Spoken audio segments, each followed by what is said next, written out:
Hey y'all, welcome back to my channel. My name is Mallory in case you are new, and if you're not, thank you so much as always for clicking on today's video.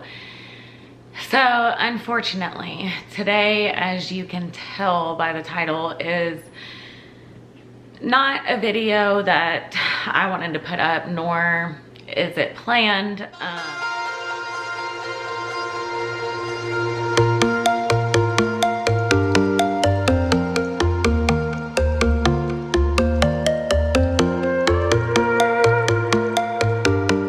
Natalie Jones was a 27-year-old mother in Georgia who went missing around July 4th. Well, July 4th was the last time that anybody saw her.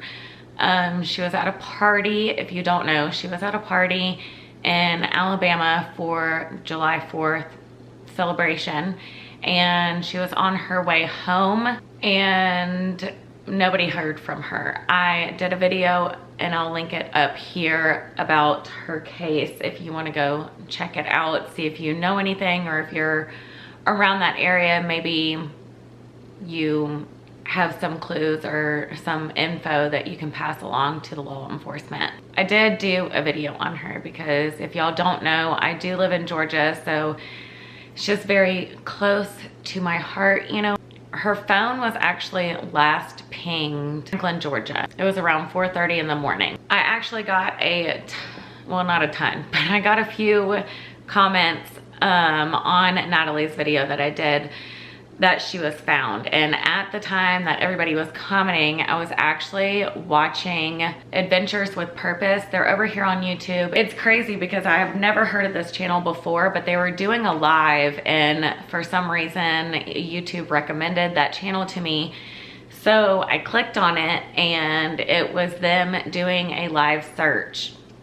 I believe they were on day two of this search, and I don't remember if I said the name of the channel, Adventures with Purpose, but they do underwater searches with like sonar equipment and stuff, and they got some tips about Natalie Jones's case. So they traveled to Georgia. They organized a search party.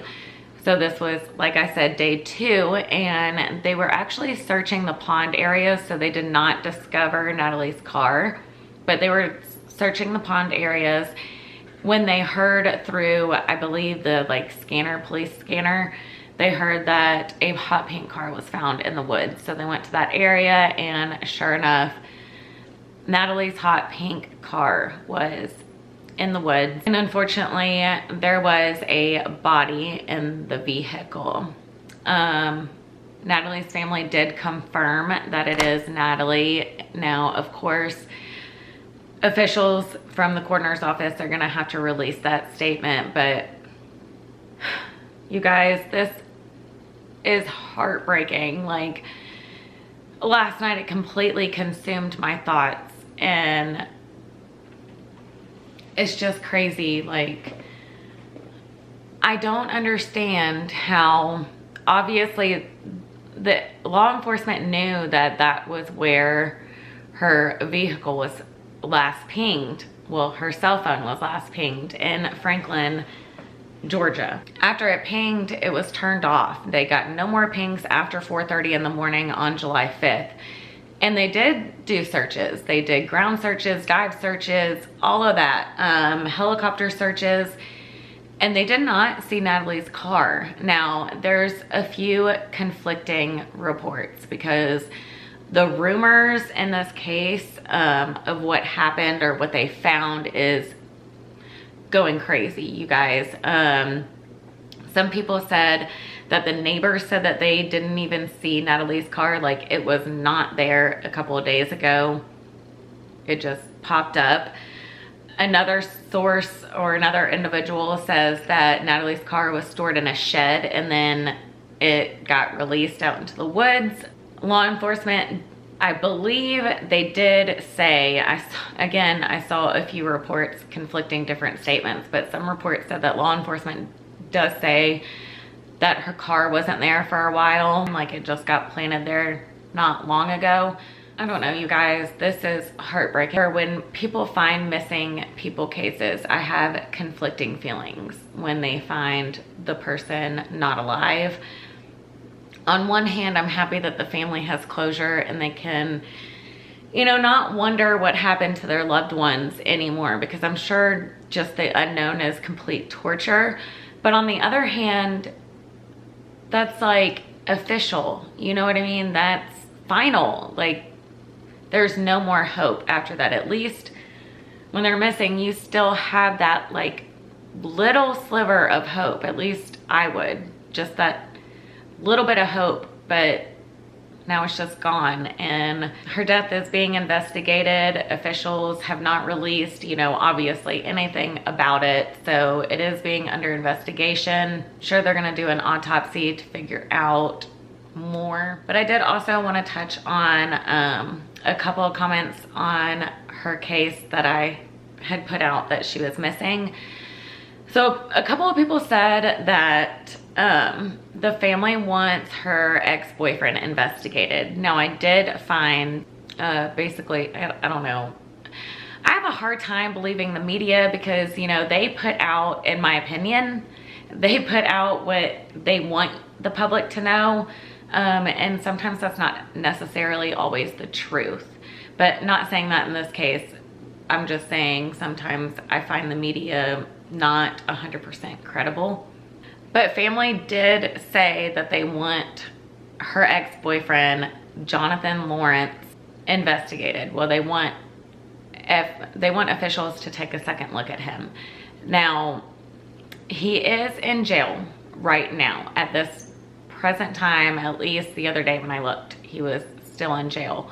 But he is in jail for allegedly putting a hit out on a deputy in an unrelated case. So, allegedly. I have to say that, by the way. Some people get really irritated that I don't like say, oh, they're guilty, or that's the one, because I'm not gonna do that. I'm just not gonna do that.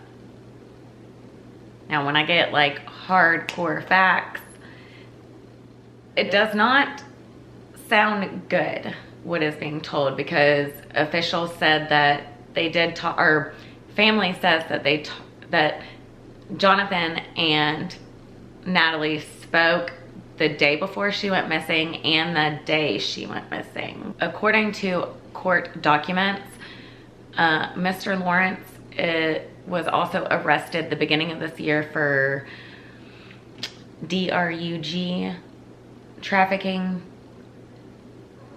charges. I'm trying not to get in trouble with YouTube, okay? That was earlier this year, and he was not behind bars when she went missing, when Natalie went missing. And as a matter of fact, he was wearing an ankle monitor at the time that Natalie disappeared. So family is trying to ask investigators if they can figure out like where he was. I had company stop by randomly. And I don't know about y'all, but when I'm talking about a case like this and I get a random knock at my door, like, I knew them. But at the time I thought it was random, and I'm not gonna lie, I was kind of scared. Now I forgot where it was. He was wearing an ankle monitor, so family wants investigators to see if like maybe they can track where he was, or I'm pretty sure, I've never had one, but I'm pretty sure that when you wear an ankle monitor, if you go outside of a certain area, it lets officials know that you're out of your zone. So y'all comment down below on what y'all think about that situation. Now, maybe they're saying he had an ankle monitor, so there's no way that he could have actually been there because he was being tracked because of those charges that I previously said before. But this is quoted by friends from a reporter, okay? So one of her friends said, on the date of Natalie Jones disappeared, it is well known to law enforcement that her ex-boyfriend, who she met with the day prior, who is also a prime witness, who she's talking about Natalie, is a prime witness in the 4-letter D word, trafficking charges case. She lived a mile from his home and contacted the day she disappeared. She would have been considered, he should have been considered a prime person of interest. That's everything so far. I will be updating y'all on what's been going on with the case, like any new developments or anything, just because once I speak of a case, I feel like it's only fair to like kind of give some closure, if any closure has been done on that case. So I get invested in these cases when I let y'all know about them, you know what I mean? Like, it seriously tugs at my heartstrings, and sometimes I can't even sleep and that's all I'm thinking about. I know it's unhealthy, but it gets me in my feelings, and then I put myself in that situation. I guess that's the anxiety that I have in me, but I just put myself in that position, and then like my head goes on a freaking whirlwind. But that's it for today's video. If y'all liked this video, please give it a thumbs up. I appreciate it more than you know. If you do know anything about this case or anything in general, anything at all, even if you feel like it maybe wouldn't be useful, please, please, please just call it in anyway.